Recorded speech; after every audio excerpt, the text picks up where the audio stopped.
Hello, Tim here. I would first like to start out by thanking the University of Connecticut, and before that,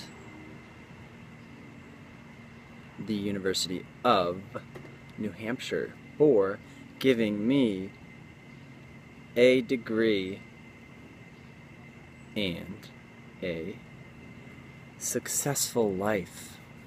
Because those two are intrinsically linked, aren't they?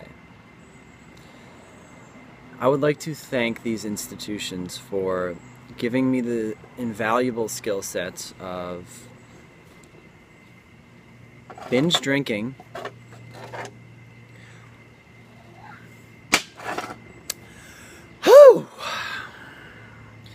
foregoing sleep, things of this nature. You know, there's no better place to forego sleep and develop erratic, unnatural sleeping patterns than a university. And there's no better place to practice binge drinking on earth. So thank you so much for providing that nurturing environment to develop these skills. And even things like sacrificing health to maintain a good career, you know, sacrificing your health for career goals. Obviously, you know, I needed to be taught that my priorities were a little bit out of whack to think that health is more important than your career. And sacrificing yourself to something outside of yourself.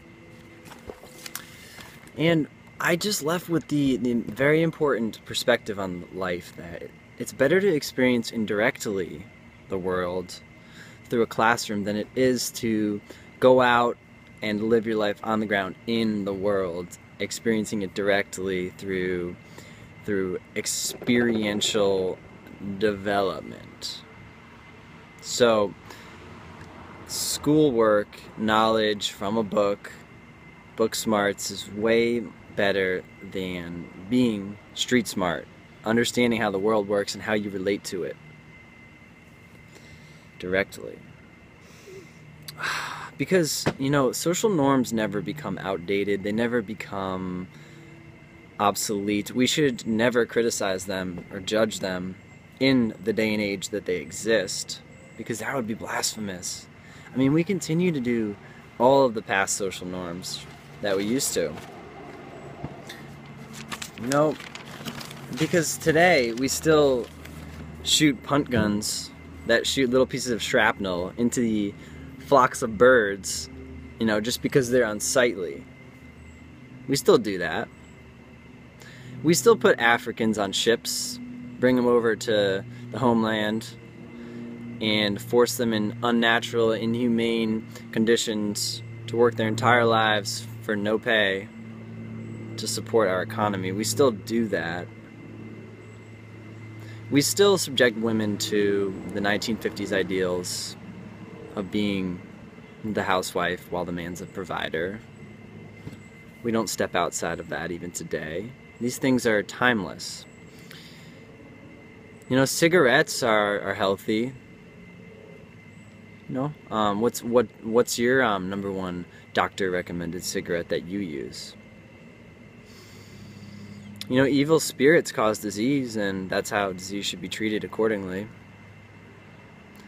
So go to college. It's the only way to be successful in today's day and age, where, despite the fact that knowledge is accessible for free on the internet, despite the fact that the world is very catering to your needs, if you put yourself out there, be authentic, and just try to experience life to the fullest in the moment rather than focusing on a career path. We know that's obviously the only way is to focus on your career path, than to go out, find out who you are, and allow things to unfold naturally. I'm glad that I was able to learn that at college, so thanks again to these institutions. Now, I want to read to you a quote.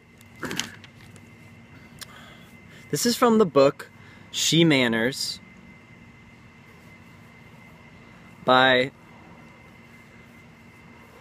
This is from the book She Manners, The Teen Girl's Book of Etiquette by Robert H. Loeb, Jr., written in 1959. This is by a man, directed towards a woman. To make him, your husband, feel important, you have to forget your own desires for importance. The worst mistake a girl can make is to make a man feel intellectually inferior or inadequate as a male. I mean, come on. Obviously. It will make you feel extremely feminine.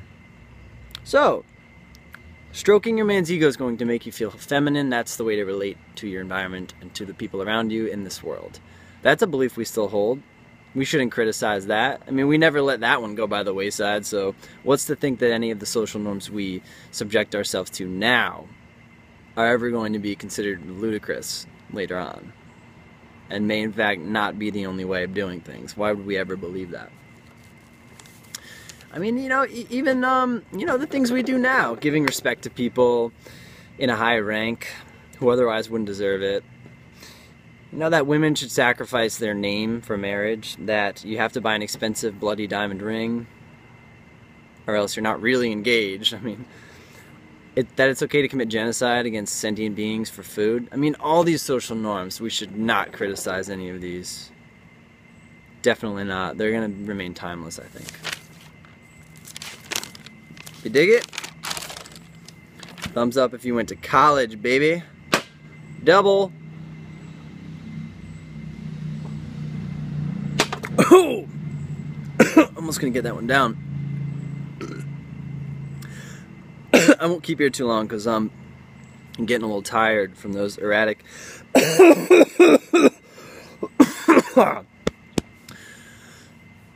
sleep patterns that I developed in my formative years at college.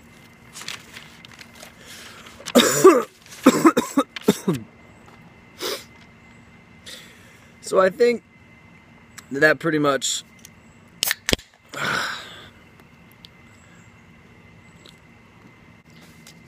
so the main point I would like to leave you with today is that we should continue to tell 18-year-old, 17-year-old, some even younger, high school students graduating that the only way to be successful and put yourself on track to succeed in life is to go to college, to go to a four-year institution and indebt yourself to corporate financial institutions that will hover over your consciousness for years to come, directing you where and what moves you'll make in your life based on the amount of money you have to pay per month to your student loans that you took out in order to have the freedom to do whatever you want.